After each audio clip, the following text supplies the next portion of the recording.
Good afternoon, mabuhay. Welcome to San Hotel. How can I help you today? Good afternoon. I have a reservation under the name of Shana Fernandez. Thank you, Ms. Sumangit. May I please your valid ID for verification? Sure, where is it? Thank you. Let me check your reservation first. I can see that you booked a single room for 3 nights. Is that correct?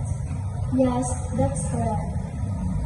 Perfect. May I kindly ask for the security deposit of 1,000 pesos, refundable upon check-out?